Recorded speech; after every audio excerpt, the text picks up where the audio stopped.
Saya mau ngasih ilmu. Ilmu ini mahal, tapi saya bagi gratis. Saya bagi gratis. Judulnya apa? Sulit itu tidak sulit. Sulit itu tidak sulit. Sulit itu sulit enggak? Enggak sulit. Sulit itu tidak sulit. Yang membuat sulit karena kita mikir. Karena kita mikir itu sulit. Paham? Jadi kalau enggak kita pikir itu sulit, maka tidak akan sulit. Kenapa enggak sulit? Saya akan jelaskan di sini dalam waktu 3 menit. Ya, 3 menit insyaallah. Setiap kali kita kena masalah, setiap kali kita didatangi kesulitan, wujudnya kesulitan itu apapun, maka harus paham yang ngirim itu Allah, yang ngasih itu Allah. Jadi yang ngirim kesulitan, yang ngasih kesulitan Allah subhanahu wa ta'ala. Makanya kalau anda menuduh orang lain buat kesulitan, menuduh orang lain menyebabkan anda celaka, berarti nggak pernah paham permainan dari takdirnya Allah subhanahu wa ta'ala. Nggak paham caranya Allah pengen mendekatkan anda kepada Allah subhanahu wa ta'ala, makanya gagal paham. Jadi kalau kita mengalami kesulitan, jangan pernah menyalahkan siapapun, karena itu bukan kesalahan siapapun.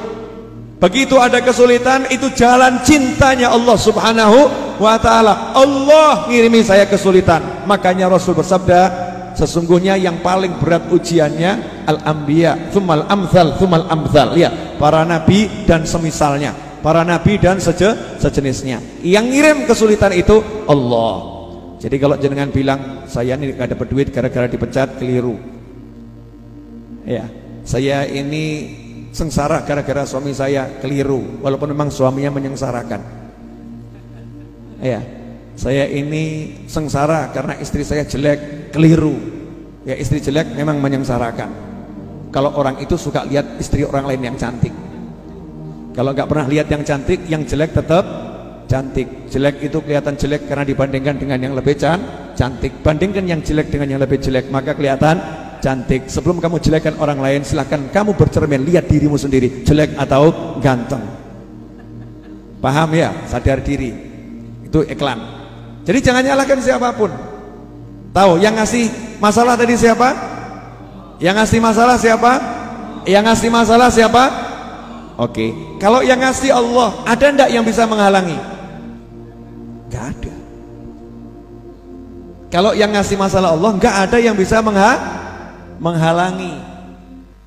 Pertanyaan kedua, kalau begitu ada ndak yang bisa ngasih kamu masalah? Nggak ada. Nggak ada satu makhluk, satu orang pun bisa kasih kamu masalah. Makanya nggak usah takut dengan orang yang berencana apapun, orang yang membuat makar model apapun, orang yang membuat siasat model apapun. Siasatnya, makarnya, usahanya, tipu dayanya tidak akan bisa kena ke kamu, kecuali kalau memang diizinkan oleh Allah subhanahu wa ta'ala. Ini akidah, itu buat tenang. Lah yang ngirim masalah Allah kok. Jadi nggak masalah. Kok nggak masalah kenapa? Kalau hubungan sama Allah enak. Begitu paham yang ngirim Allah, langsung bilang saja sama yang ngirim, ya Allah tolong solusinya, ya Allah please selesaiin, ya Allah kuatkan, ya Allah tolong, ya Allah bantu. Ini paham. Jangan begitu kena masalah kesulitan langsung mikir simpenan duit, langsung mikir teori, langsung mikir strategi, langsung mikir cara-cara, mikir makhluk yang dipikir, gak mikirkan kholiknya, yaitu penciptanya Allah subhanahu wa ta'ala. Nah, sadar dulu Allah yang ngirim, terus minta tolong sama Allah, baru ngatur strategi, baru berobat ke dokter, baru berupaya dengan apa yang bisa diupayakan. Tapi Allah dulu yang dituju. Itu nomor satu. Nomor dua, menariknya, Allah yang ngirim masalah, Allah yang ngirim masalah, dan hanya Allah yang bisa menyelesaikan. Tak jamin kok. Awakmu golek duit nganti sirah jadi sikil, sikil jadi sirah, kepala jadi kaki, kaki jadi kepala, pagi jadi siang, siang jadi sore, sore jadi malam, begitu seterusnya. Kalau Allah bilang buntu rezekimu, buntu mas. Maka jangan pernah sambat golek duit kok angel, ya golek duit kok angel. susah buat kamu, buat saya tidak.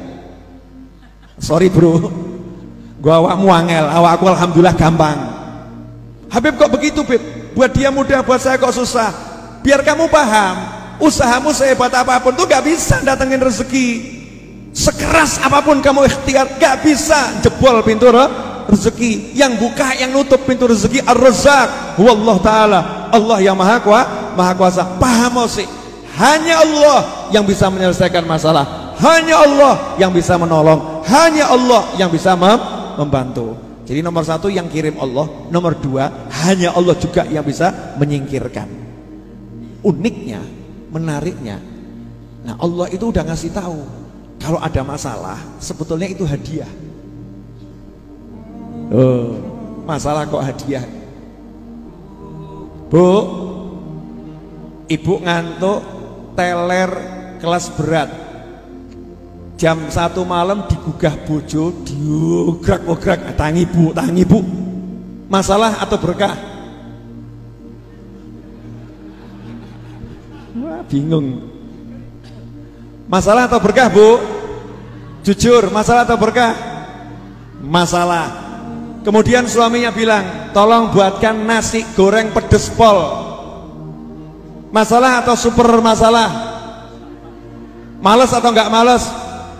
Jujur, males atau enggak males? Cemberut atau senyum?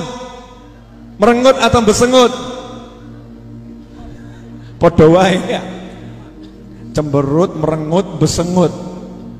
Begitu keluar dari kamar, lampunya mati. Kenapa? Pulsa listrik entek. Sebel atau enggak sebel? Sebel atau enggak sebel? Ngomyang atau enggak ngomyang? Ngomyang itu bahasa Indonesianya apa? Ngomel. Ngomel itu Indonesia atau Jawa? Jawa di Indonesia kan. Al-ngomelu.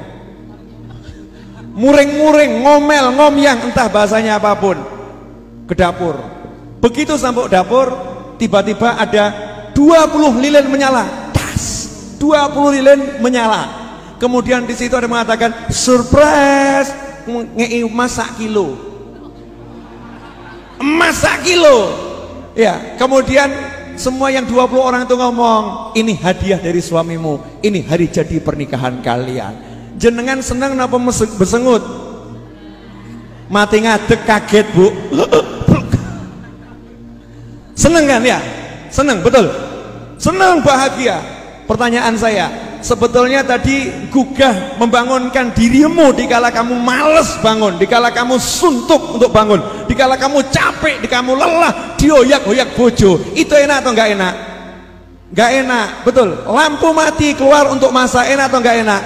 Enggak enak. Ternyata itu strategi suami.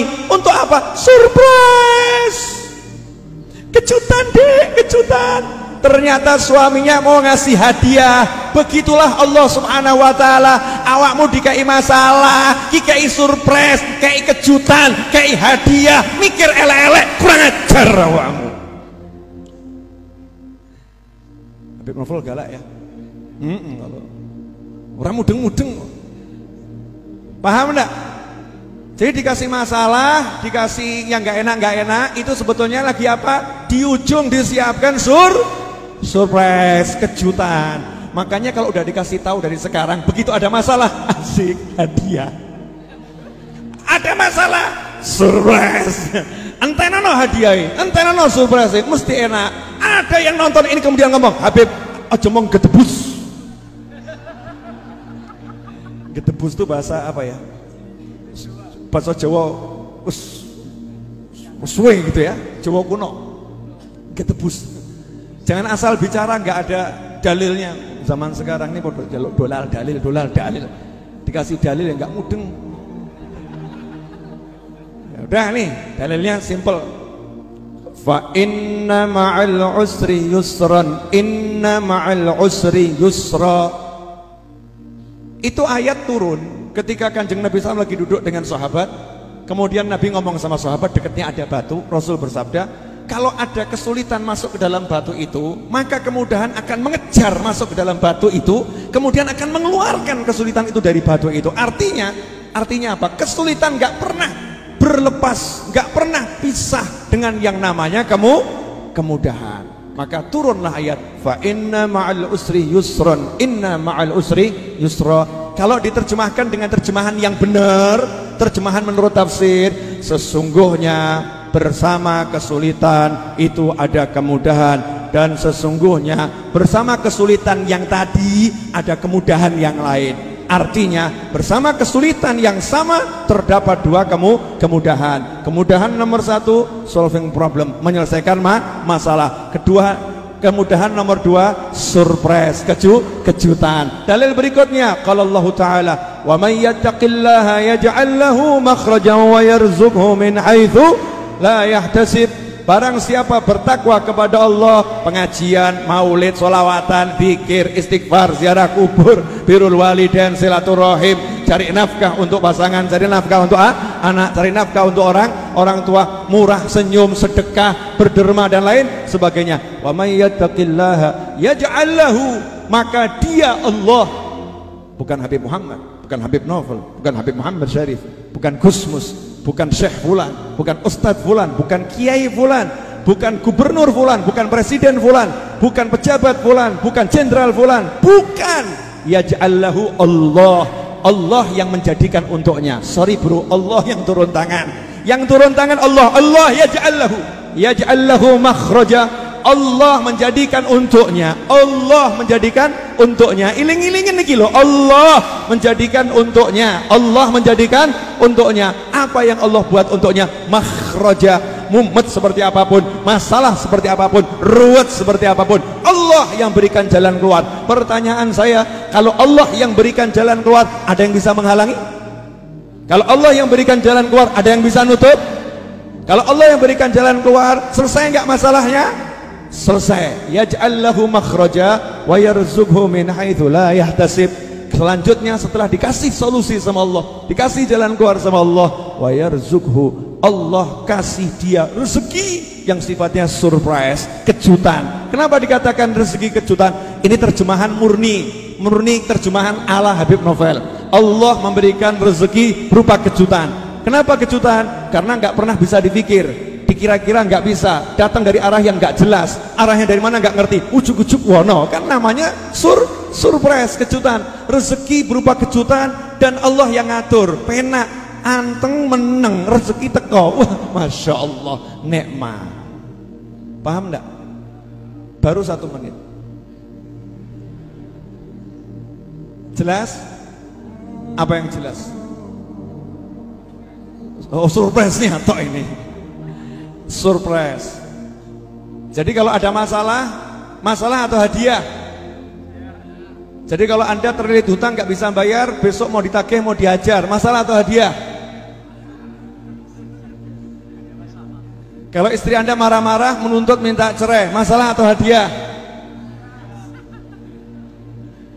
Kalau anak Anda teriak-teriak kemudian tidak mau sekolah, masalah atau hadiah? Kalau tiba-tiba Anda pas gak pakai helm ketemu polisi ditilang, masalah atau hadiah? Jawabnya paling gak jelas Gus. Masalah atau hadiah? Jawabannya sederhana, itu bukan masalah, itu hadiah. Tapi hadiahnya sama Allah dibungkus dengan masalah.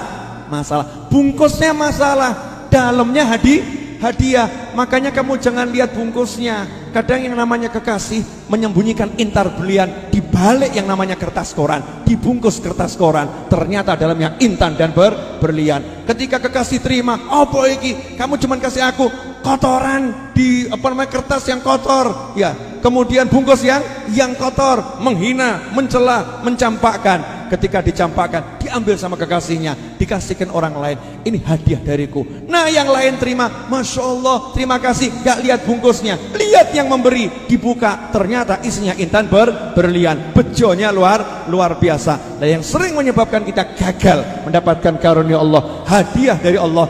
Ruwet delok bungkus, gak tau delok sengirim. Sibuk lihat bungkus, gak pernah lihat yang ngirim adalah Allah subhanahu wa ta'ala. Kalau lihat yang ngirim Allah, pasti husnudzon, pasti prasangka baik. Dalam bungkusnya ini yang ruwet, di dalamnya ada hadiah yang luar biasa. Karena itu jangan pernah ngeluh lagi kepada Habib Novel bin Muhammad Al-Idrus, karena keluhanmu saya tolak mulai hari ini.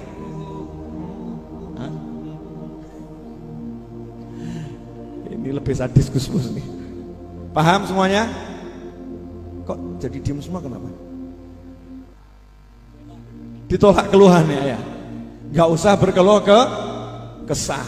Udah ngaji-ngaji, pengajian, zikir, ya guyon ya guyon, makan ya makan. Masalah adalah hadiah. Habib punya masalah enggak ada, yang ada hadiah.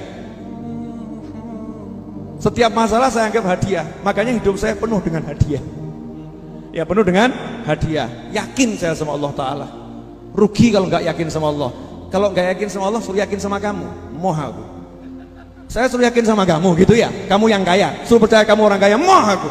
Suruh percaya kamu orang pintar, nggak mau. Percaya kamu orang hebat, nggak mau saya. Moh, sing pintar dadi bodoh ya iso akeh. Yang kaya tiba-tiba miskin melarat, akeh utang ya akeh. Betul. Yang kuat tiba-tiba jadi stroke, naudzubillah min dzalik, gak iso obah ya akeh. Tapi kalau Allah selalu kuat, selalu kaya, selalu hebat. Makanya ikhwani rahimakumullah, teruslah berharap, bergantung, bersandar pada Allah Ta'ala. Tinggalkan semua sandaranmu kepada selain Allah. Jelas? Dah, ojo salah terima ilmu. Ya udah, kalau begitu mulai besok jangan kerja. Berharap sama Allah. Nah, ini belajar nggak lulus nih. Yang saya omongkan tadi semua sikap hatimu begitu. Fisik guyu mesem, gak ada duit nih, gak punya duit, keluar ke pasar. Ngapain? Ibadah. Ngapain? Cari nafkah. Pasar sepi, gak masalah, Gusti Allah ramai terus. Masya Allah, asyik. Enak enggak bisa begitu? Enak. Makanya jaga hatimu, aku akan jaga hatiku. Kita punya hati masing-masing. Mari hati kita masing-masing kita jaga.